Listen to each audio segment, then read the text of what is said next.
Assalamualaikum warahmatullahi wabarakatuh. Saya Imawan. Saya dari semester 3 prodi SD. Hari ini saya akan menjelaskan modul 7 puisi anak. Ya, kemudian puisi anak. Puisi adalah ragam sastra yang bahasanya terkait oleh irama, matra, rima, serta penyusunan narik dan bait. Karya sastra satu ini sangat pas digunakan untuk menggambarkan keresahan, kritik, imajinasi, pengalaman, dan perasaan dari penulisnya.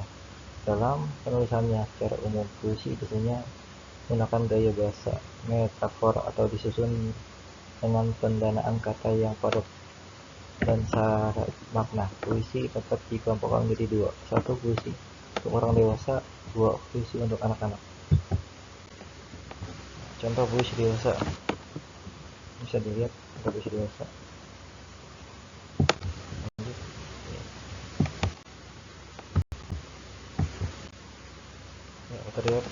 Kriteria puisi menurut Norton 323 sampai 324 mengemukakan kriteria dari puisi anak, yaitu satu, puisi anak adalah puisi yang berisi kegembiraan dan rima. Dua, mengutamakan bunyi, bahasa, dan membangkitkan semangat bermain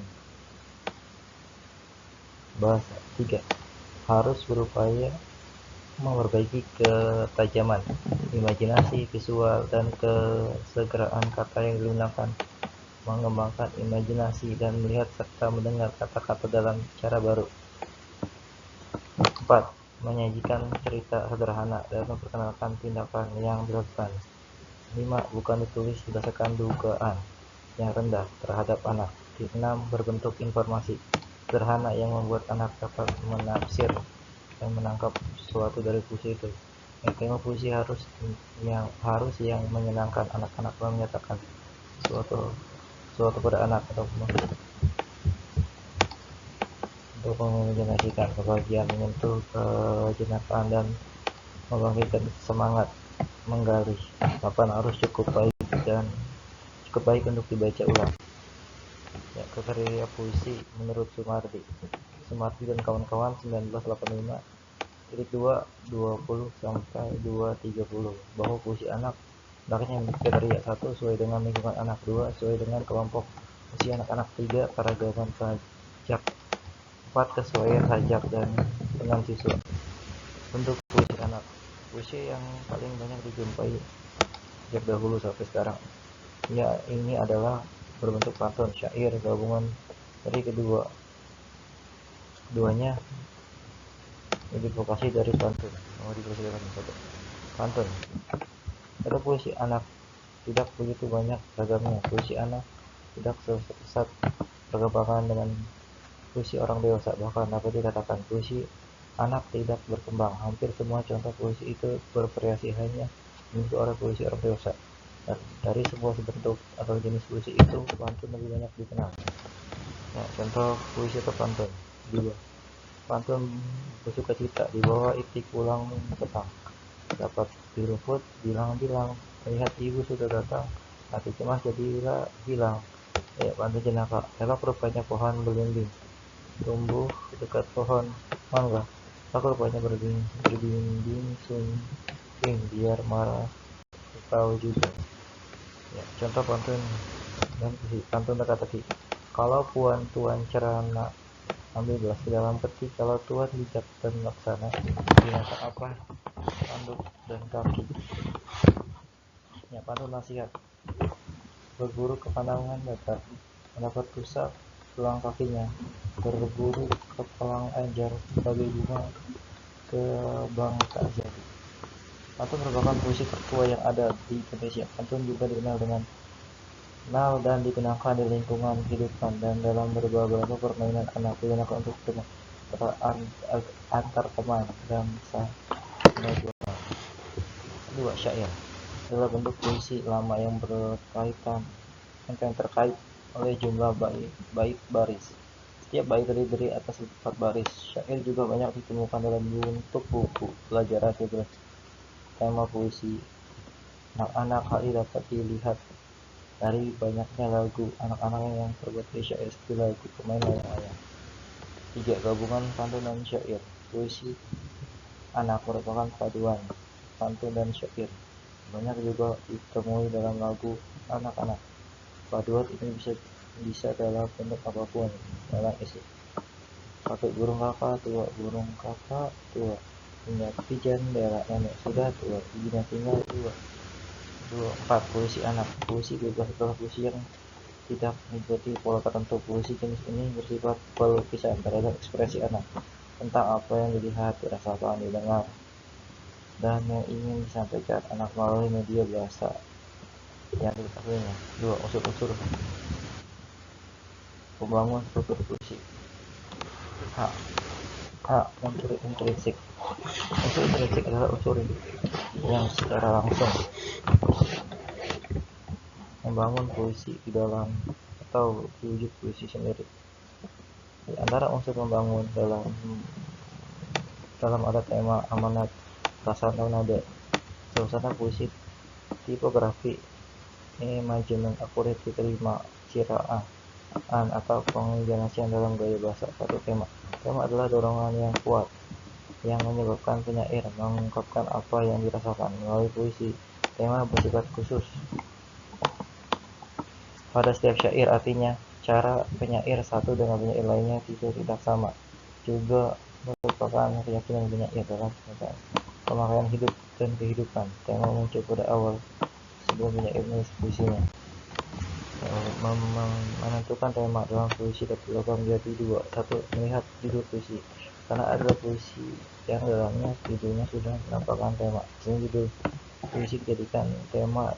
Menarik-tariknya merupakan penjelasan tema yang dibuat judul itu. 1. Membentuk fisik puisi. Dari sisi diskusi, dari sisi judul puisinya, kekerapan kata yang sering muncul dalam puisi.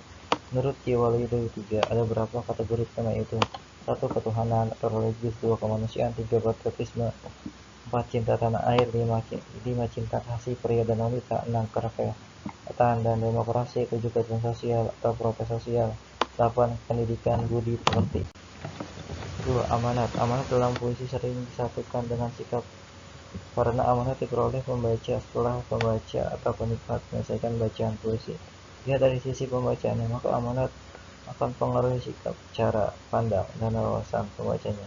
Jadi amanat puisi adalah pesan yang nasihat yang dalam puisi dapat oleh pembaca atau penikmat, sehingga bisa terjadi berbeda pendapat antara penikmat dan penikmat lainnya. 3. Sikap, suasana, atau nada perasaan dalam puisi. Unsur sikap, suasana, atau nada dalam puisi adalah ekspresi perasaan penyair yang disampaikan dalam bentuk nada yang menimbulkan keindahan. 4. Tipografi. Tipografi adalah ukiran bentuk puisi yang biasanya berupa susunan baris ke bawah atau bentuk tulis yang istilah tipografi dengan sebutan tata wajah puisi. Baik tipografi maupun tata wajah memiliki pengertian yang sama. Itu salah satu unsur puisi yang menjadikan puisi lebih indah karena tata wajahnya dibuat seperti lukisan tertentu. Tipografi banyak terdapat dalam puisi modern yang sering disebut dengan istilah puisi membling, puisi kontemporer, atau ada yang menyebut dengan puisi konkret. 5. Enagement. Enagement adalah pemindahan bagian kalimat pada lirik berikutnya sehingga menimbulkan nuansa makna. Fungsi enagement mempererat hubungan antar lirik sehingga makna antar lirik itu menjadi utuh. 6. Aku lirik. Aku lirik adalah tokoh yang berbicara dalam puisi. Tokoh itu biasanya bisa diterangkan pula puisi, buku, arti, pengarang mewakilkan tokoh puisi yang dikarang pada tokoh tertentu atau tokoh lain. Ciri aku lirik terdapat pada kata ganti aku, kamu, dan kita. 7. Rima atau persamaan bunyi. Rima adalah persamaan bunyi yang berulang secara teratur pada kata letaknya. Berdekatan di dalam suatu lirik atau antar lirik, pengulangan bunyi akan menciptakan konsentrasi kekuatan bahasa yang menciptakan daya gaib pada kata yang diulang. Pada puisi-puisi lama umur pengulangan kata ini sangat penting dan dominan, sepertinya pada pantun, syair, dan bentuk puisi lainnya yang berumus ya persajakan tertentu. Di sana pasti banyak bunyi yang diulang untuk menekankan persamaan bunyi bernilai-nilai magis tertentu. 8. Citraan atau pengimajinasian. Citraan atau pengimajinasian adalah susunan kata yang dapat menjelaskan atau mengkonkret apa yang dinyatakan oleh penyair. Mengingat puisi bukanlah hanya terus sekedar dibaca, maka penyair menggunakan citraan ini sebagai bentuk cara memperjelas agar penikmat memahami puisi ciptaannya melalui citraan yang disajikan dalam bentuk citraan. A. Visual atau penglihatan, visual image. 2. Pendengaran, audio image. 3. Penciuman, smell image. 4. Perasaan atau tactile image, gaya bahasa. 9. Gaya bahasa, irama atau ritme. Gaya bahasa atau irama atau ritme cara yang khas untuk dipakai penyair untuk menimbulkan efek eksersis karya. Puisi menghasilkan cara ini dilakukan dengan memanfaatkan kekayaan bahasa dimiliki oleh bahasa yang digunakan penyair melalui pengulangan bunyi, pengulangan kata, dan kalimat.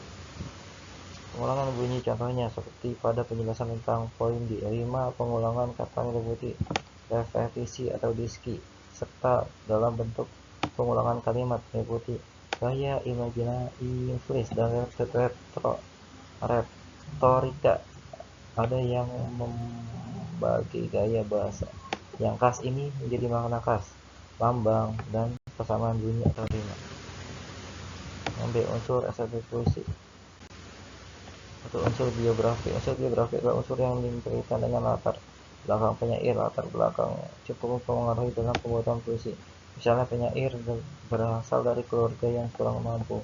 Ketika membuat puisi yang isinya mengisahkan tentang kesulitan hidup, dapat lebih memilih aksi yang mempresentasikan kisah tersebut karena penyair tersebut pernah mengalami secara langsung. Begitu pula puisi dengan tema lainnya.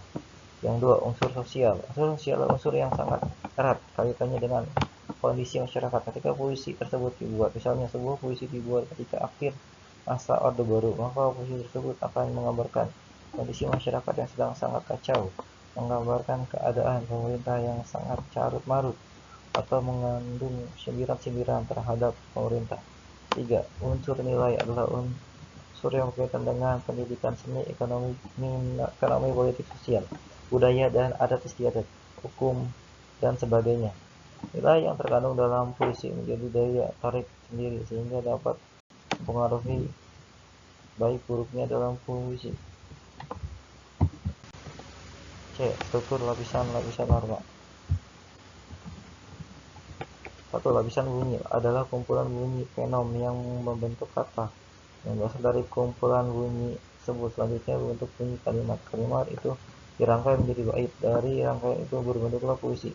Lapisan bunyi yang merupakan lapisan teratas atau awal dikaitkan karena konsep puisi adalah rangkaian bunyi yang dapat didengar. Artinya puisi adalah suatu untuk didengar. Ketika dibaca pun didengar bunyi, maka disebut dengan lapisan pertama dalam bunyi.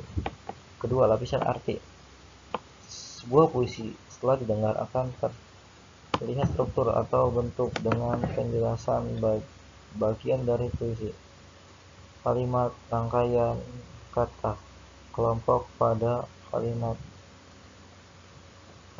Karena itu unsur puisi membentuk. 3. Lapisan dunia pengarang. Puisi adalah hasil tulisan pengarang. Apa yang ditulis dalam puisi tidak selalu berisi tentang apa yang dialami pengarangnya. Ada kala tulisan atau karya puisinya hanyalah olahan imajinasi pengarang. Pengarang mewujudkan pelaku itu hanyalah olahan imajinasi pengarang. Pengarang mewujudkan pelaku latar. Apa yang diungkapkan dalam karya pengarang mewujudkan pelaku hanyalah olahan imajinasi pengarang. Pengarang mewujudkan pelaku latar. Apa yang diungkapkan dalam karya puisi yang merupakan hasil imajinasi. Agar puisi ciptaannya dapat dimengerti dan ditangkap oleh penikmat sebagai suatu karya yang berguna, maka untuk memperindah puisi pengarang menyatakan lapisan dunia implisit berupa kiasan-kiasan yang merupakan cerminan ucapan tak langsung, serta lapisan metafisika yang berupa suasana strategis atau mengerikan. Tragis atau mengerikan, atau suasana yang suci dan menunjukkan perlindungan bagi pembacanya. Tidak ada analisis puisi. Seperti analisis menurut KB merupakan penyelidikan terhadap sesuatu, sedangkan latihan analisis puisi adalah latihan membedakan puisi dengan mencari dan menentukan unsur intrinsik maupun unsur ekstrinsik, sehingga seorang guru dapat menjabarkan puisi dengan benar dan memiliki tingkat apresiasi yang tinggi serta jadi guru yang profesional. Ya, unsur puisi analisis 1 tema, 2 amanat, 3 sikap nada, hati dan perasaan, 4 rima, 5 citra pengimajinasian, 6 iya bahasa. 8 drama anak. Konsep drama anak. Untuk pengertian drama anak-anak. Secara umum, pengertian drama anak-anak adalah teks yang bersifat dialog, isinya membentangkan sebuah alur. Lesson Book 1984 titik 2 1958. Dapat juga dikatakan bahwa drama adalah karya yang sastra yang bertujuan menggambarkan kehidupan dengan mengemukakan emosi, kekayaan dan emosi lewat akuan dan dialog. Lazimnya dirancang untuk mementas di panggung. Sojidman 1984 titik 2 sedangkan secara khusus pengertian drama anak-anak adalah proses lakuan atau sebagai tokoh dalam berperan mencontoh atau menunjukkan gerak pembicara seorang, menggunakan atau memanfaatkan pengalaman, pengetahuan tentang karakter situasi dalam suatu lakuan, baik dialog maupun monolog, juga menghadirkan peristiwa rangkaian cerita tertentu. Yang B, bentuk drama anak-anak. Setelah kita mengenai pengertian drama anak-anak, maka kita juga perlu memahami bentuk drama anak-anak. Ada yang memiliki baca teks berjudul di sudut pasar pagi. Nah, secara tidak langsung Anda telah mengamati bentuk drama anak-anak. Bentuk drama anak-anak seperti halnya struktur rumah, terdiri dari beberapa struktur: tembok, pintu, jendela, lantai, genting, dan isi perabotan dalam rumah. Unsur-unsur ini saling membutuhkan saling berkaitan dengan bentuk bangunan yang disebut dengan sebagai rumah. Ciri khas struktur drama anak-anak merupakan kesatuan yang bulat, otonom, maknanya ditentukan oleh hubungan dengan semua unsur baik terkandung dalam struktur tersebut. Jadi jika menangkap sebuah drama anak-anak dibutuhkan suatu pembacaan yang bulat, tidak hanya membaca bagian-bagian tertentu saja, namun dibacakan keseluruhan baik selesai sampai tamat agar dapat angkat maknanya secara utuh.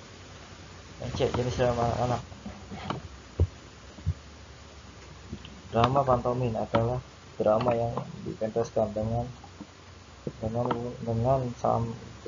sama-sama tidak menggunakan pengucapan kata atau drama bisu, tetapi hanya menggunakan sikap, gerakan, diiringi musik. Drama pantomin yang dilakukan anak-anak sudah barang tentu ceritanya sesuai dengan tingkah kembangan jiwa anak-anak. Drama tablo. Drama tablo adalah drama yang dipentaskan tanpa gerak dan pengucapan kata oleh para pelaku dan merupakan seni preposisi dengan komposisi sikap para pelaku, serta dilakukan seorang narator untuk memberi prolog atau ketenangan cerita. Misalnya, anak-anak pada saat malam peringatan hari ulang tahun kemerdekaan Republik Indonesia mementaskan drama tablo Boneka Tunggal Ikan. Anak-anak pernah tampil di panggung dengan memakai pakaian adat atau pakaian tradisional bangsa Indonesia. 3. Drama kreatif, yaitu drama informasi yang dibuat oleh anak untuk partisipan. Drama kreatif dapat ditampilkan di depan kelas, dengan cara mengambil cerita anak-anak yang berasal dari bacaan buku pelajaran bahasa Indonesia atau majalah buku. Alurnya dikembangkan sendiri oleh anak sehingga tidak perlu ada teks drama. Sandiwara boneka, yaitu drama yang dilakukan peran dengan menggunakan bentuk boneka yang pada dasarnya hanya mewakili perasaan yang hanya mewakili pemeran atau pemeran yang sebenarnya. Pemeran yang sebenarnya adalah orang yang menggerakkan boneka. Pemeran ini berada di belakang boneka itu berbicara dengan sedemikian rupa sehingga seolah-olah suara yang ini merupakan suara boneka agar sandiwara boneka dapat dilakukan oleh anak-anak. Setiap anak ditunjuk untuk memainkan boneka yang mewakili tokoh pelaku dalam cerita yang ditetapkan. 5. Drama bacaan, yaitu sebuah pementasan dramatis yang diinformasikan dalam teks drama sama oleh kelompok pembaca. Masing-masing anak memegang satu peran dalam pembacaan karakter yang digariskan dalam teks drama. Pembaca bertanggung jawab untuk menginterpretasikan cerita tanpa menggunakan banyak peran. 6. Drama opera. Dalam drama panjang yang sebagian atau seluruhnya dinyanyikan dan biasanya diiringi dengan musik. Jika drama ini berupa drama pendek, drama sebabak yang sebagiannya atau seluruhnya dinyanyikan dan biasanya diiringi dengan musik disebut dengan drama opera. Ya, fase 2. Unsur pembangun dan struktur drama anak-anak. Unsur intrinsik drama anak-anak. 1. Tokoh dalam drama anak-anak selain orang dewasa dan anak-anak. Tokoh juga bisa berupa boneka, binatang, tumbuhan,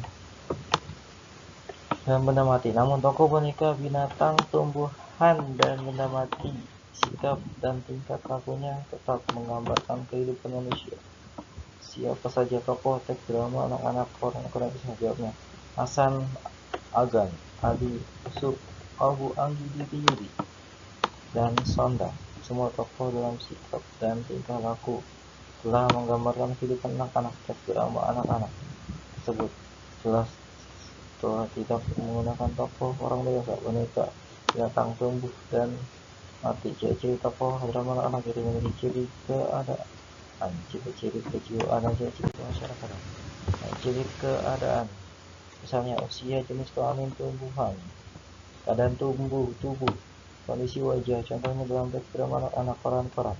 Semua tokoh rata-rata berusia 10 tahun. Jenis kelamin laki-laki, keadaan tubuh, kondisi wajah normal. Ciri-ciri kejiwaan misalnya metalitas, moral, temperamen, kecerdasan, dan kepandaian dalam bidang tertentu.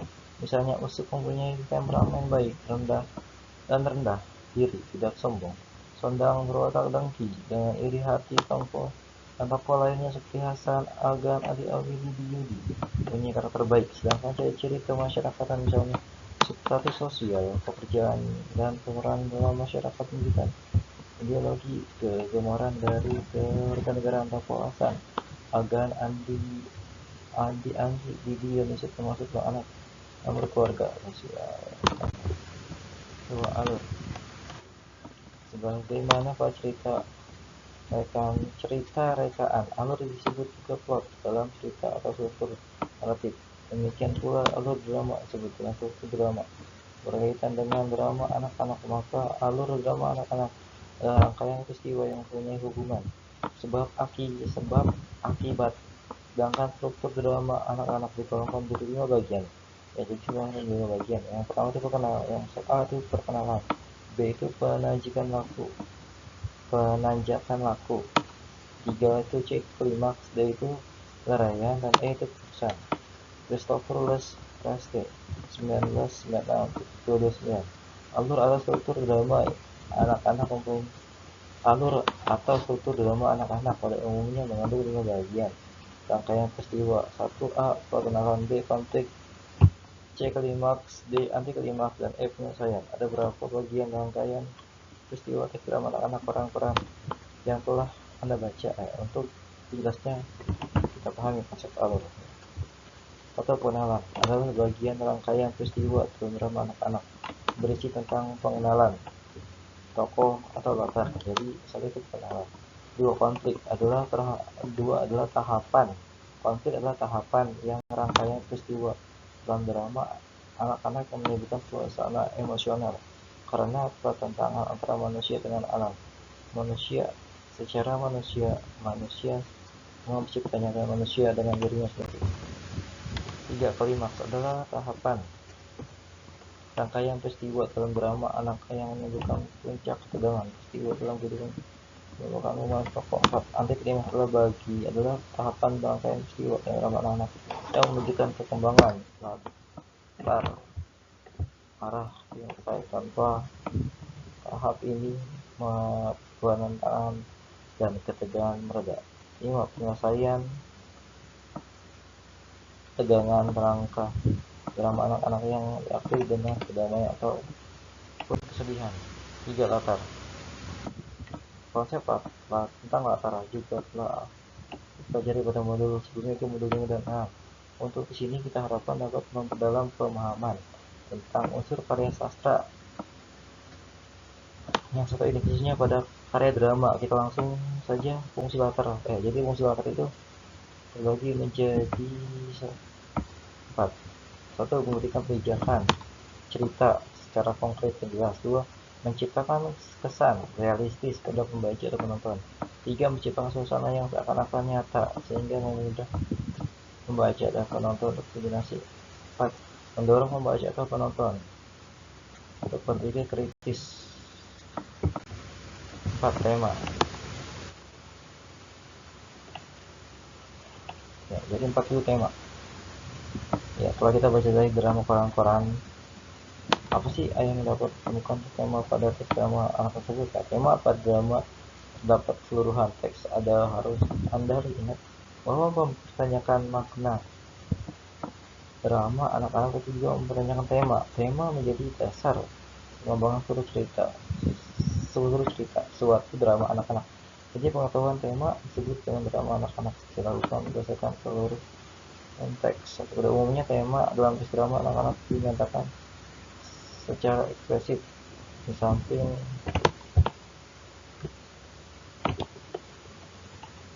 samping itu, tema drama anak-anak merupakan pemikiran utama yang dilahirkan dengan masalah kebenaran atau kejahatan. Misalnya, perbuatan jahat akan dikalahkan oleh perbuatan baik.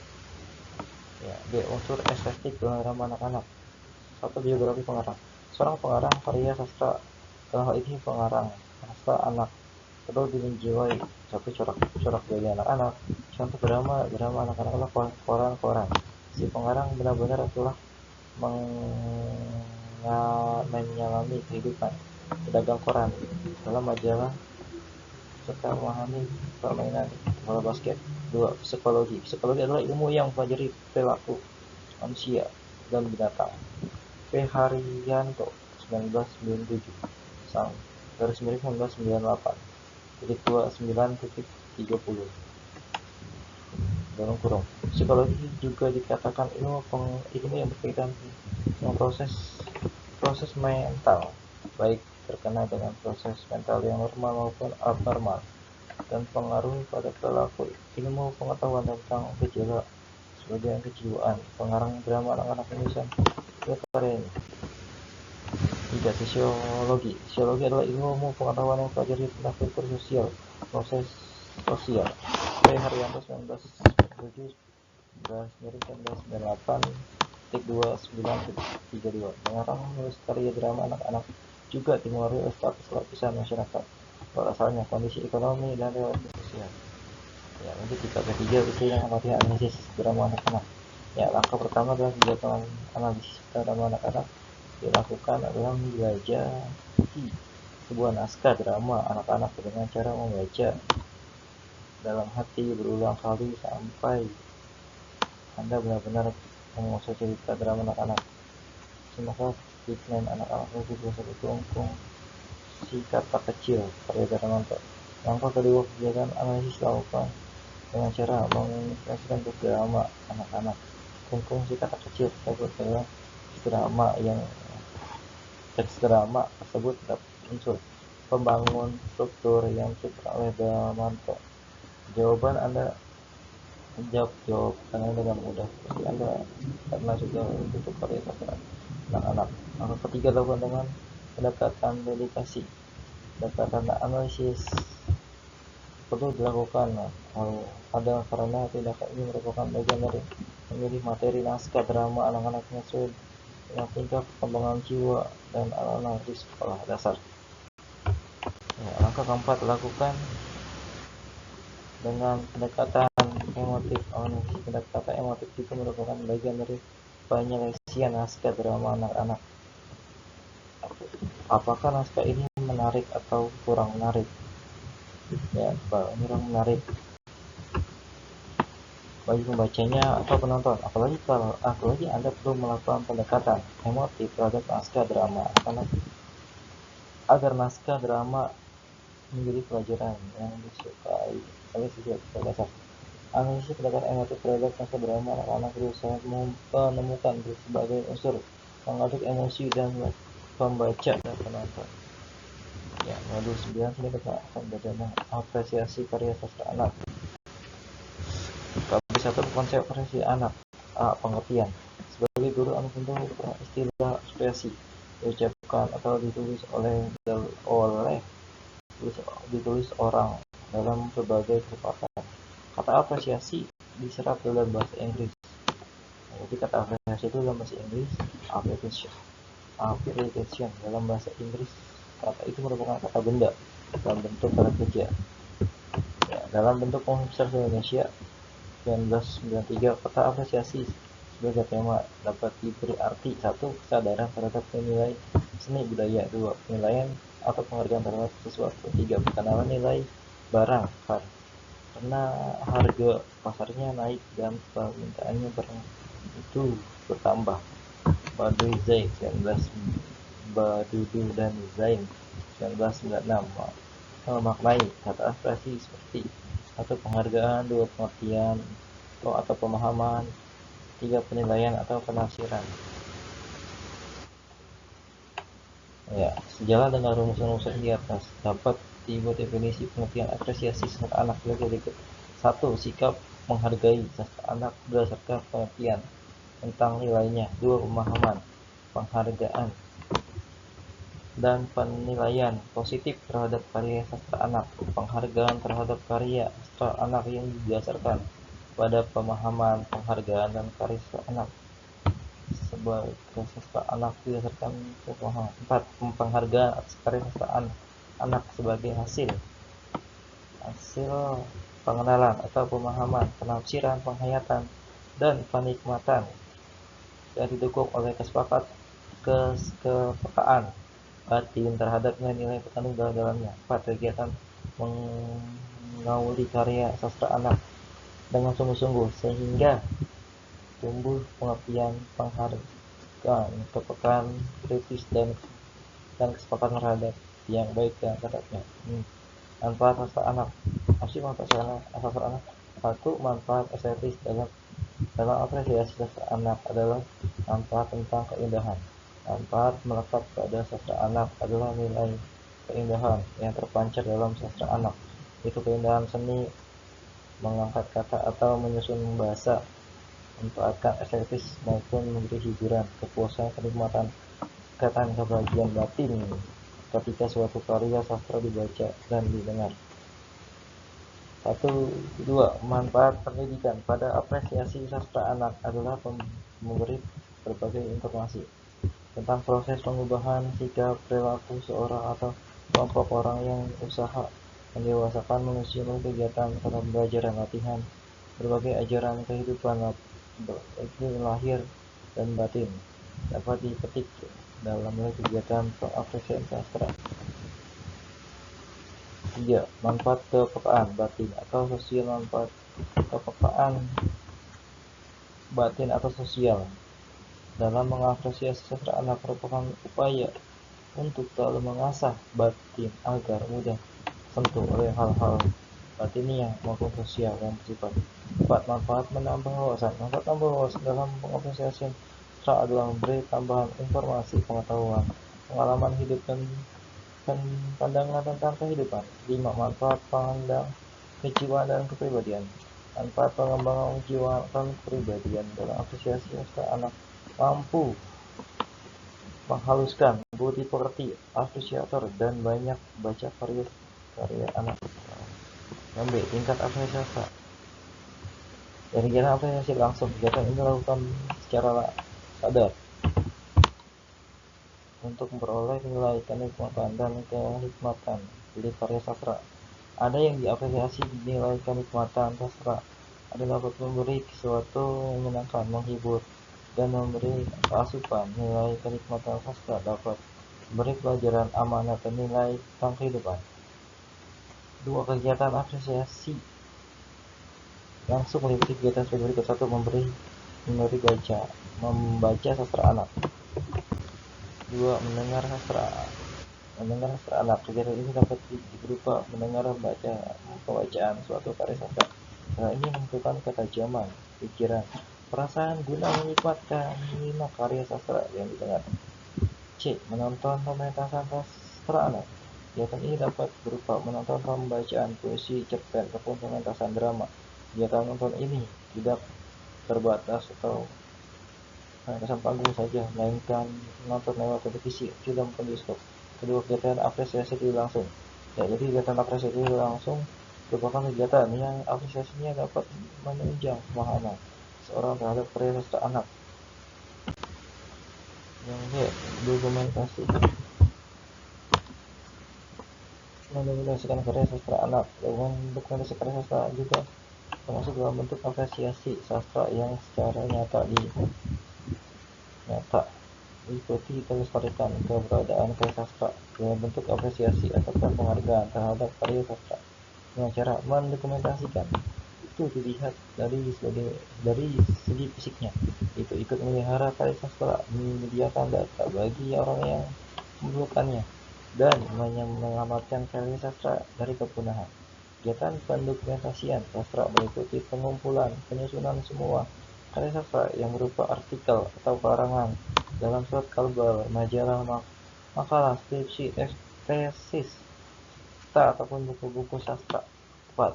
Kegiatan kreatif. Kegiatan ini dapat kegiatan menulis karya sastra meliputi puisi, prosa, drama. Hasilnya dapat dikirim dalam pemuatan bentuk majalah, buletin OSIS, majalah sekolah, surat kabar, atau majalah tertentu. Kegiatan kreatif juga dapat dilaksanakan secara relatif, misalnya menceritakan kembali karya sastra yang didengar, dibaca, ditonton, ataupun mengubah puisi menjadi prosa dan sebaliknya.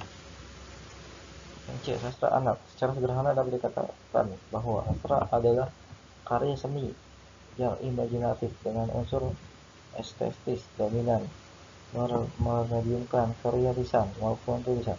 Secara khusus dapat dipahami oleh anak, berisi tentang dunia yang diakrabi oleh anak. Berdasarkan Harang Penciptaan Sarumpait 1976 menyatakan bahwa sastra anak merupakan sastra yang dikonsumsi oleh anak dan diurus dan dikerjakan oleh seorang dewasa. Sastra anak ditulis oleh orang dewasa untuk anak. Ya, 3 ciri pembeda sastra anak dengan sastra orang dewasa. Jadi ada 3 ciri. Yang pertama adalah unsur tantangan, adalah unsur yang secara khusus berkaitan dengan tema dan amanat. Yang kedua, penyajian. Gaya secara langsung adalah gaya secara langsung bahwa sajian cerita merupakan paparan secara singkat dan langsung menuju sarannya. Tempat fungsi atau terapan adalah bahwa sajian ceritakan harus bersifat inovatif dan mengandung unsur yang bermanfaat bagi pengetahuan dan umum. Ya, yang D. Memilih karya sastra anak. 1. Memilih bahan pembelajaran apresiasi prosa. Kriteria